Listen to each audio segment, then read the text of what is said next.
Today, instead of having a full-blown homily on one idea, I'm going to give 3 quick ideas, and then you can use it as you will. The first one comes from the first reading from Amos. Amos was a very poor man, a herdsman, a dresser of sycamore trees.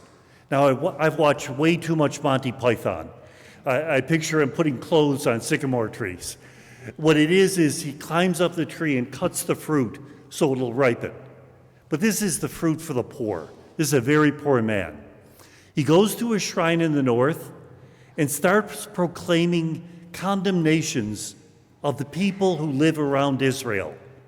And he has 7 of these condemnations, a half circle all the way around the kingdom. And you can picture the people listening to it. These are their enemies being condemned. So when he reaches 7, they all figure that's the end. And they stand up and give him a standing ovation. And then he says, oh, by the way, you're worse than any of them. He gives an 8th. Why is 8 so important? Because 7's the perfect number. They expected it to end there. And what Amos is saying, you're so quick to judge others.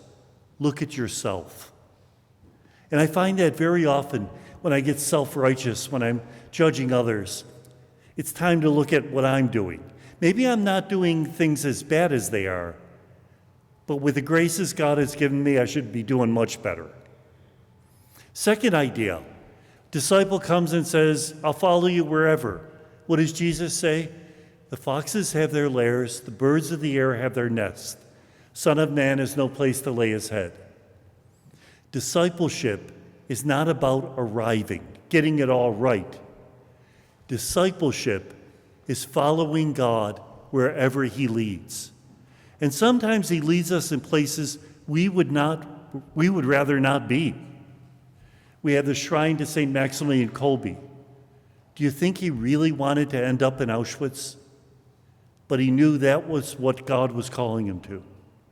And so we continue to grow in our faith. And I don't care how old you are, we still can learn. We still can be more faithful. A little more faithful to our prayers, to forgiving people, to sharing the gifts God has given us. And then the third idea, let the dead bury the dead. That's kind of wrong, isn't it? Blessed are those who mourn, for they shall be comforted. And then let the dead bury the dead. We've got to examine Jewish burial customs.